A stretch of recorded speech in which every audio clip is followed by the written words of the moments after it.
Quigley in 5, underwater in the yellow lane. Jazz Carling of Great Britain. Quigley goes through. The silver to Jazz Carling. Wonderful silver medal for Great Britain. Welcome to the Honest Athletes podcast with Lauren Quigley and Jazz Carling. Right. Welcome back. Season 3, episode 1 of the podcast, the Honest Athletes podcast, to be more specific. I mean, we've just both said ourselves we're a bit rusty because it's been a while. Nice to have you all back there and listening or watching, whatever you're doing. But yeah, first of all, Jazz, how long has it been? How are you? I mean, it's been a while, and I think a bit of a whirlwind of the summer. Lots of things have been going on, and yeah, it's been great to be back. And I think it's only really when you speak to people, and even when we were on a swim camp and we heard from a coach and he said, when's season 3? And like, we hadn't really, I guess, twigged that so many people like are engaging with it and actually really enjoying it. So it's nice to be back. And really excited to talk to lots of different guests about the summer. It's been a whirlwind, but also catch up with you. I think it's going to be great. But how are you doing? Are you all good? I'm really good. Lots has changed. The first thing I want to say, and the girls will laugh because I told them I'm going to mention this on the podcast, but I am now a footballer, Jazz. Yay! A very good one. I'm not so sure, but I am one. After traveling so much with swimming and being away and stuff like that, you know, you're so lucky to have friends all over the world. But just as COVID hit, I obviously came home and was like, oh, I love my family, but I haven't got any friends at home. So yeah, I was like, right, I want to try a different sport. I'd always loved football. And I just was like, right, I need to take the plunge. And I was actually really nervous going to my first session, just being like, I know no one. I've never really played before. So I don't know what to expect. And just sort of threw myself in. And it's the first time since I retired from swimming where I sort of went, okay, different sport, new teammates, missed that feeling of training hard and having people around me to train with, and just threw myself in and absolutely loved it.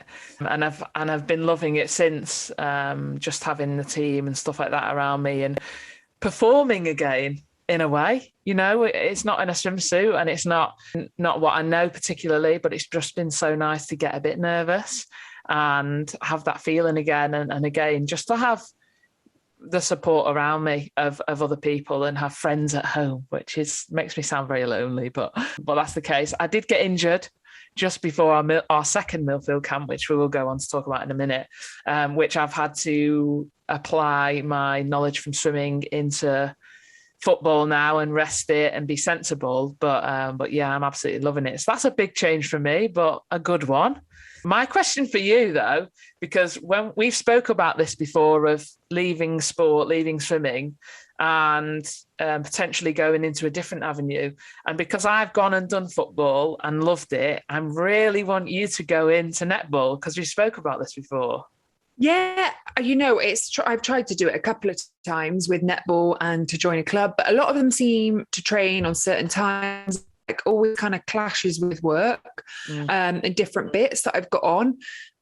So I definitely will be joining a netball team. I did try recently and I will try again. I think it's just so important just to be able to, you know, we've come from a very individual sport. Swimming can be very individual. You are part of a team that you're training with, but it does come down to kind of your individual performance, which a lot is resting on. So I do really want to join like a team sport and have something away from, just something different, you know, challenge myself in a new way. I'm very used to training on my own, from gym to watt bike and all kind of different things on my own. But I think that's one thing I've really struggled with the past like 2 or 3 months. As the world's opened up again, my life's got a lot busier with work, which is great for like work life. It's great for that kind of that side of things. But on the other hand, I've actually been really guilty of neglecting things that I enjoy, things that I love, my training, keeping myself fit, keeping myself moving. I've really neglected that side of my life. And it's only kind of hit home the past couple of weeks where I've thought I've not really been looking after myself as much as I want to, as I hope to, as I really aspire to. And obviously for me, going into schools and talking about all the things that, encouraging people to get moving, encouraging people to look after their mental well-being. But since I've got really busy again, I've got into like bad habits of not giving myself time for exercise. When I do get back, it's been like time away with work. And when I do get home, I find it really difficult to motivate myself to get training again, to get back into a routine. And as we've spoke about before with swimming, it's all about the plan, routine. You know exactly where you've got to be at certain times of the day. And I've been all over the place, and I guess throw myself back into work life, which has been so nice to get back to normality, be around people, visit swimming clubs. We ran swim camps, and being able to be around people again. But I guess for me, I've not looked after myself as much the past couple of months, which has been difficult. But the past kind of week and a half, I went on the watt bike 5 times last week. I did see that. Very impressive. And even though it's so tough getting back into training, get back on the watt bike, get back into a routine again, I was really struggling. I didn't want to do it. I didn't want to get back on. I was like, why am I doing it? But as soon as I get off and as soon as I get into a bit of a rhythm again of getting back into my routine, into exercise, going back to the gym, I love it again. And I'm like, I can really get stuck into it again. But I'd got into that bad habit, bad routine, and I'd lost that motivation, and kind of forgotten, I guess, all the great things that sport, exercise, moving really brings to my life. But it was really having kind of a detrimental effect on how I was feeling, because I really felt it in myself. I felt like I really couldn't be myself. I wasn't confident in myself, because I guess having that, which has been a part of my life for so long, sport, exercise, when it's kind of taken away, it's kind of like a bit of your life was taken away. And at times I was questioning, why am I not really feeling great? But I think a lot of it is down to, well, am I looking after myself away from all work and all the different bits? So I think that's definitely something I'm getting back to. And I guess for me, I want to be as open and honest that I have kind of, I guess, struggled with that work-life balance at times, but I am the past couple of weeks starting to get back to it and feeling myself again, getting back to a routine. So netball was definitely on the horizon. It's just picking the right time of day. I really want you to do it, because I've honestly loved it. And just going back on a couple of things you said there, because what you've just said is so important. And actually, it's transitioning out of any sport, really. I've just had this conversation with someone who is currently transitioning out of swimming. And it's, I made it clear it's so important that I know that it's amazing to have the extra time and stuff like that, but very easily, like you said, you can start slipping into no routine and not doing things and not being active still. And, it's leaving a sport that you've spent so much time doing is like leaving a relationship. You are in a relationship with it, and it's like that sort of grieving process. And it's like, how do you get over that? And what's that going to look like? And what have I got to look forward to? And so having the routine of some sort of training, even though it's nowhere near what you used to do, is so important. And so, I'm sure I've posted about this, of like, the football for me has been much more than just going to play football. Those girls have been amazing, because it's much more, like you said, than just physical. It's, having the support around you, and you can do as much as you can on your own, like you said, going to the gym and on the watt bike and stuff like that. And that is fantastic. And I still do those things, but actually having a team around you, it makes a big difference. And, it's important. It's important to still have things like that in your life. And again, COVID has not helped with that, with a lot of people. I started to slip down that road of, should I do this today? No, I'll leave it. And then that turned into 2 days, a week, 2 weeks. And you think, well, who am I? What am I doing? Those sorts of things. So having a routine is great. What is funny though, and you will laugh, my first couple of sessions, I would, because I didn't know football and stuff like that, what I would do, Jazz, is I would pass the ball, and it would actually be an okay pass, or it would get to whoever I wanted it to get to. And I would just stand there and watch it and be like, that was brilliant. And everyone's like, you need to move, like pass and move. And I'm like, oh yeah. Like I sort of forgot that we were playing football, because I was like, that was brilliant. did no one else see that? Does no one else care? And then I'll be like, come on, Quigs, come on, run. Or It's funny so how funny. alien a lot of other sports are to swimming. Yeah. Wow, I think especially since we've done swimming for so long, you kind of get used to just being able to do swimming, being able to know how that works and all the kind of stuff. Whereas coming into a different sport, it just kind of opens your eyes to a lot of different things. And Yeah. it's so great. And I do think for those, I guess, whether that's they've come away from sport or even in kind of similar positions and, you know, just try out something new. I think saying yes to things, do something a bit different, put yourself out of your comfort zone. Because as you said, you were so nervous before, but now you absolutely love it. And if you hadn't have taken that first step into it, then obviously you wouldn't be here now and you wouldn't have those great experiences. And I do think it's the same in sport as well, by being able to actually step out your comfort zone, try something new. If that was in a race, try something a bit different that you're not used to doing, or just take the plunge, because even if it doesn't work, at least you tried. But if you do it, it could be the best thing you've discovered and you could absolutely love it. Or that could be the way you race. That could be learning new things about yourself. So I do think that's like a great message behind that as well. Definitely, yeah. So anyone that's retired, go to a different sport. Honestly, it's hilarious when you have no idea what's going on. Like you're going down for an 800 or I'm going down for 100 back. We know exactly what we need to do. No one's going to come in and slide tackle you doing those. But in football, you have to think, do I need to head this? Do I do this? Where do I need to be? So it's good to learn something new and it's good to have a routine. From that, you are now in a better place. The last couple of weeks, you're really picking things up, right? Yeah, I think it's just being able to give myself some time, you know, to add time to my day that is allocating for exercise, for moving, for just getting out and having a bit of time for me as well. Mm-hmm. I think just so important. And I think, you know, I love being busy. I love being able to do lots of different things, but I do also need to be better at balancing my life as well in terms of doing things I still enjoy, giving myself time to have a bit of exercise, whether that's going for a walk, going to the gym, going on the bike, just something. I do think I really need to make sure I give myself that time as well. So, yeah, things are going well. You know, we had a great summer, didn't we? We did. I was going to mention that next. Our first swim camps we've been waiting to do something like that together for ages, haven't we? How did you find the Millfield? Well, we've done 2 now. How did you find them?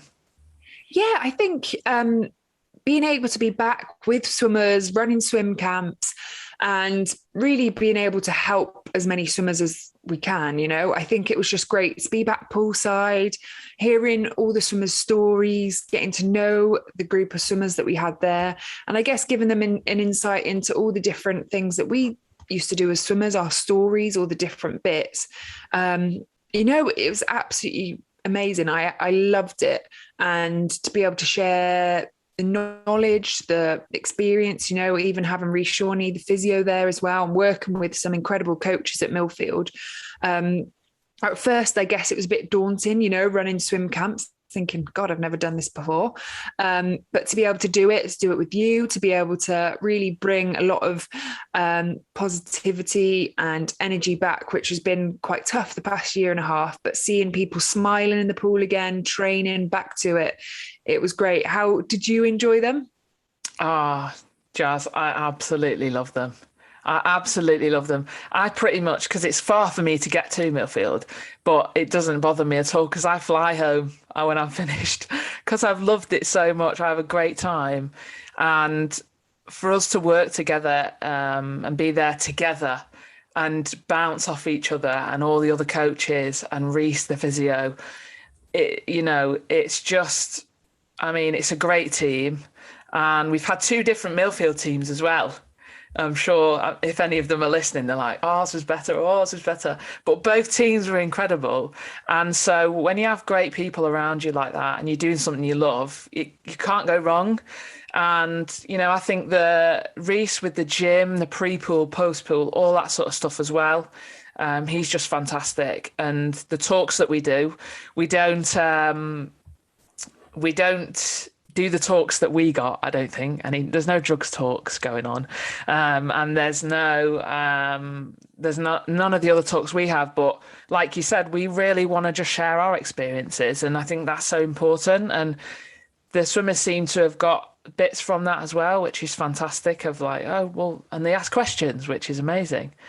And then we also obviously get Rebecca Guy in to do our nutrition talks, which she's been brilliant as well. I think one of her talks, all the coaches were just like so into the talk as well as the swimmers. But yeah, it's just nice to finally be back on poolside, like you said, and getting to know every single swimmer and just helping them in every way we can. And like I say, it's fun.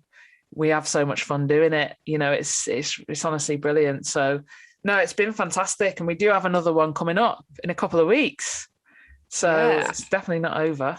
I think it's great as well, you know, being spread over 5 days, you really feel like you can give swimmers all the tools to take back to their home programs. And as you said, all the different talks, all the different things we're doing in the pool, it's giving them all the tools to hopefully help them in their swimming journey. And, you know, it's a really special feeling knowing that you can actually really have an impact on someone else's sporting journey. But even I remember one of the sessions we did on one of the last days of the camp, and all the swimmers were absolutely buzzing. And to see that and to see how excited they were to do a hard set, but the feeling and the smiles after, the red faces, you know, they've really gone through a tough session. It gives me goosebumps. I actually think, oh wow, like how great is that they've come here, they've really committed to these last 5 days and finished off with a really tough session and challenged them in new ways. And you know, is such a big age range. We're working from 9 to 16, 17-year-olds. So there is a big age range, but with all the coaches and the support that we've got around us, we can really make sure that everyone gets the most from the camp.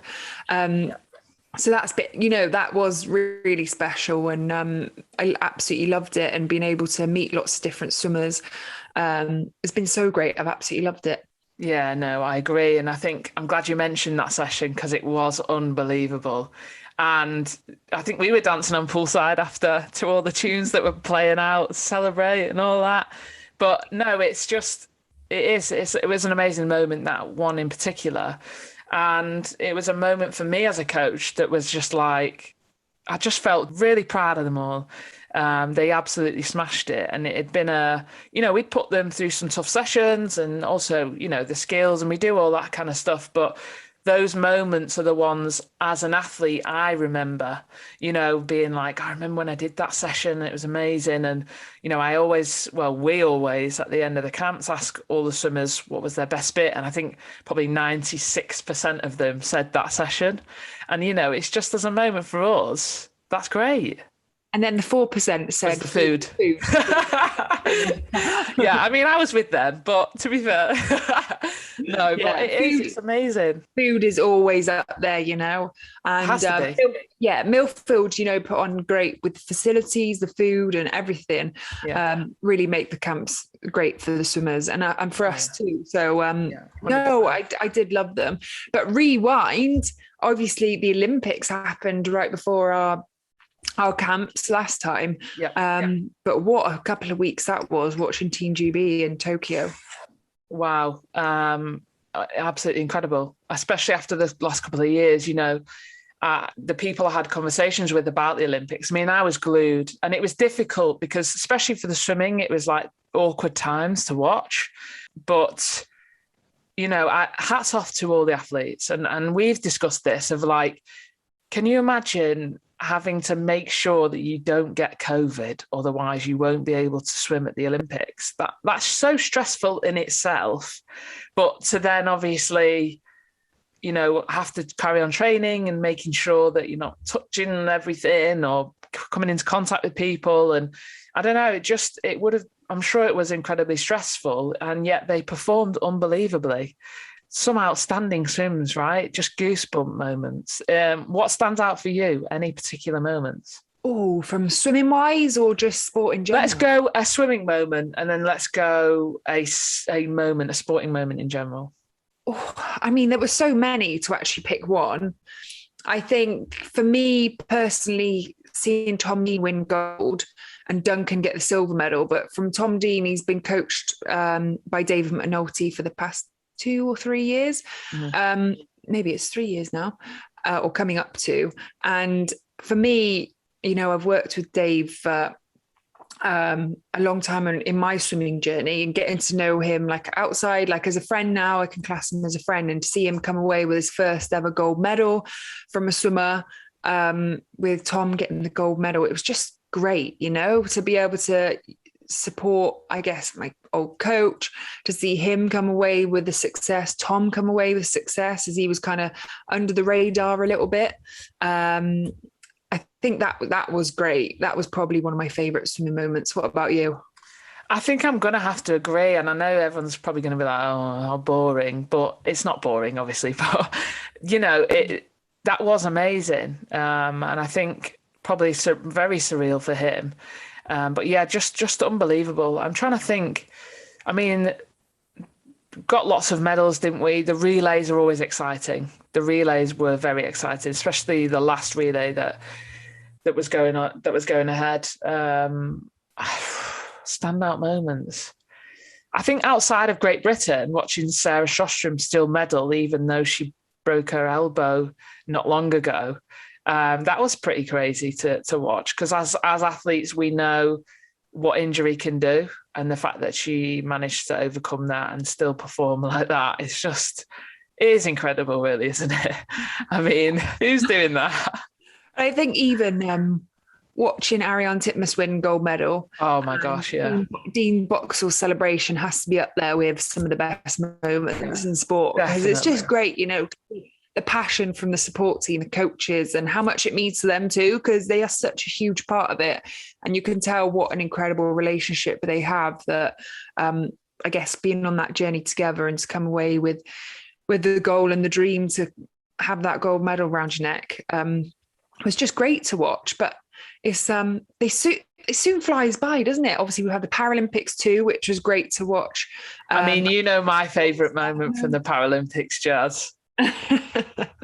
You've got to know. I think everyone knows yours. Well, to be fair, I think both of us, from hearing Lauren Steadman and coming on the podcast and her story, and I guess seeing her come away. We were actually on the Millfield camp when... We were on the Millfield camp. I was sat in my room on my own at whatever time in the morning, just watching her race. I was just buzzing. I know you got up. I was too tired from the camp to wake up. To be fair, you were like this at night, so I'm not surprised you didn't make it.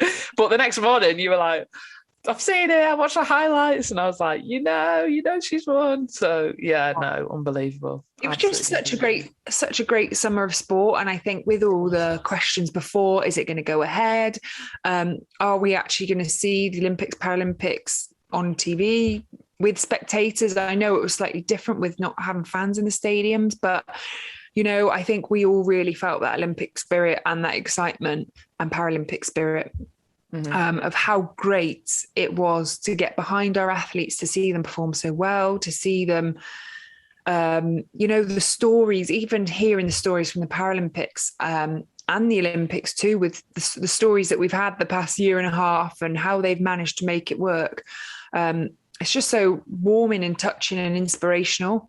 So I think it's great that we've obviously been able to have that summer of sport and really be able to watch it all and get behind everyone. Absolutely. And I wanted to ask you about one particular athlete from the Olympics, and that is Georgia Taylor-Brown, who got a puncture at the end of the bike leg and still managed to come back and get the silver medal. Did you manage to watch that race? Yeah, I love watching the triathlon. Yeah. It's actually one of my favourite races to watch, events of the Olympics. It is. Yeah. And so, just being able to watch, there's just so much that can happen. Yes. In the race. But that was an incredible race. I do also think Alex Yee is just brilliant. I watched him at the triathlon. He looks like he's running on clouds. He's not even touching the ground. He's just flying. He doesn't run like a swimmer, because you can hear that coming a mile off. He's just like, he's so great to watch, and like even like his interviews. And I think that's what's so great is when you get to hear from the athletes too about, I think the reactions are amazing after that. Yeah. So triathlon is definitely up there with some of my favorite. In terms of medal reactions, did you see the male high jumpers? Yeah, when they decided to both take a gold. I mean, would you not? I would. Me and you, Jazz. Should we go together or? I've never seen that before, to be honest. But there were quite a lot of same place finishes in Tokyo as well. Mm-hmm. There were quite a lot of those as well. So I guess it's in swimming it would happen if they were dead finish on the end. So it makes. And the medals, unbelievable. I put on Stedman's medal, did try and steal it, but she was having none of it. But I put it on and it's so heavy. Obviously, you've experienced that from the Olympics before. And I just put it on and I was like, wow. And she was sat here. She was sat in this room with me. And the medal was on the table here.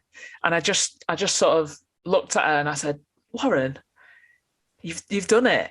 It's here. You've got your Olympic medal. Like, how do you feel? And she was like, well, I've not really thought about it yet. And you'll know that feeling of like, you're so busy after the Olympics or a major or whatever, and you've got your medal and you've sort of done it and that's it. And it's there and it's unbelievable. What's that like, Jazz? What's that like having that medal there just after the Olympics? It's a bit of a strange one because I think even now, kind of don't even it hasn't really registered in my mind, I guess, the whole thing. And I think I'm still kind of getting my head, and I used to be quite embarrassed telling people, oh, I'm a swimmer, or I never used to tell anyone, oh, I've been to the Olympics and won 2 medals. Like it wasn't something that I liked to intro myself as, or tell people, oh, how did you get on? Which is crazy because you so should. Like, I just think when I'm with you, I'm like, yeah, Jazz, it's great to work with her. She's amazing. And it's like you have the personality that goes with it. So it's like, just show it off. You should be proud. Yeah, I think I am definitely starting to get used to being able to talk a bit easier, freely about it. Yeah. I think I just remember it being a bit of a whirlwind the kind of couple of months after. And I guess you get asked to do lots of different things and experience all these different things. And so I've spoken to some of the athletes and trying to say to them, just enjoy every minute now, because you've got plenty of time to train. There's loads of time to train, but you don't always have the opportunities to do all the different things that you're doing now. And I guess I think I did make the most of it, but in some aspects, I wish I'd have done like all different things and said yes to a few more bits just to really, I guess, experience some of those different bits and areas and things you don't normally get to do because you normally spend the majority of your life training.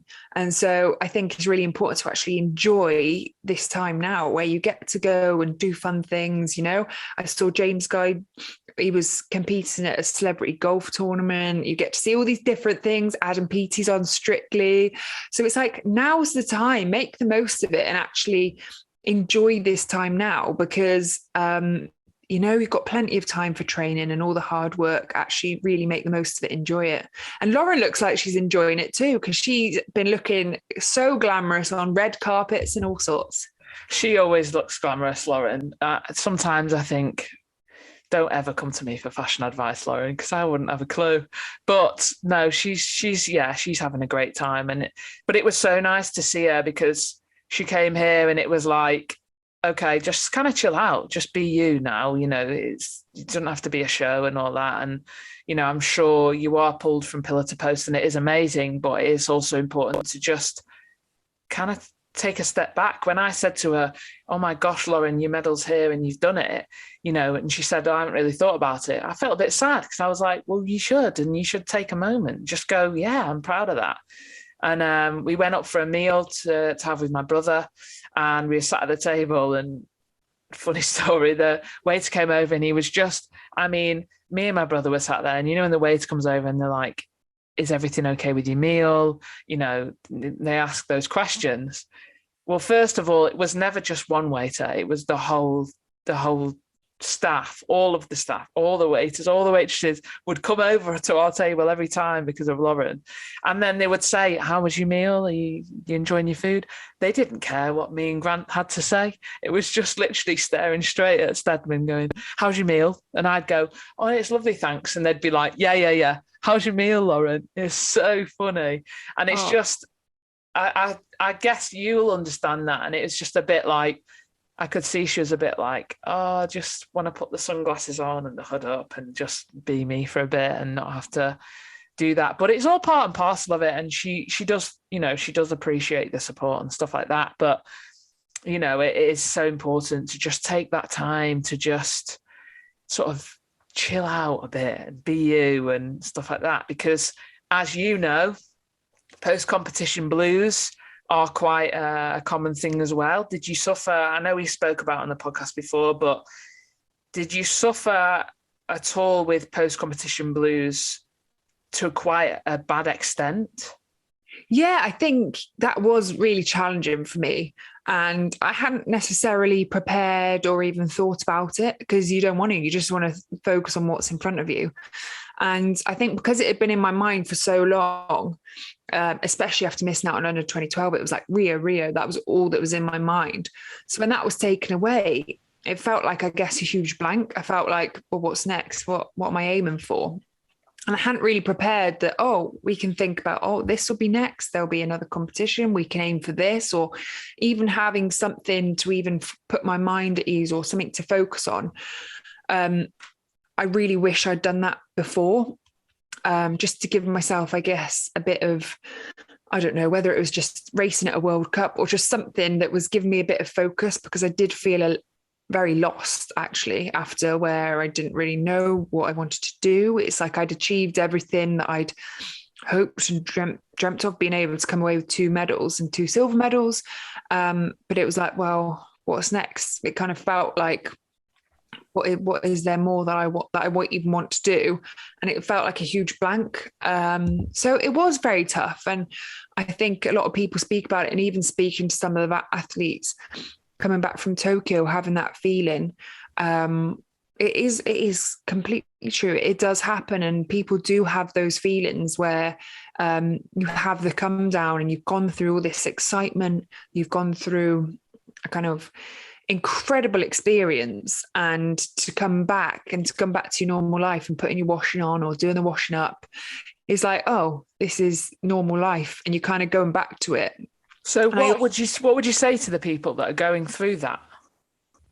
Yeah, I think it's being kind to yourself, giving yourself some time. You will have those thoughts and feelings. I do think it is normal after such a huge event to have those thoughts and feelings. But I think, as we've spoken about before, it's about finding those little things that you really enjoy, that are away from swimming, competition, or that kind of life. It's thinking all those things you enjoy doing, whether it's going away, going to the beach, having little bits that I guess are really good for your well-being away from the sport, and looking after yourself in that aspect.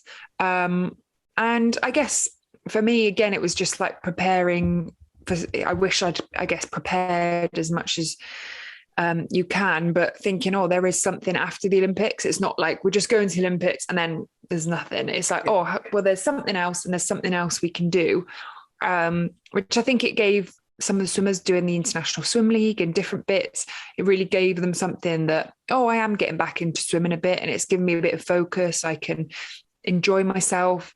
So I think just having, I guess, something that can really take your mind off.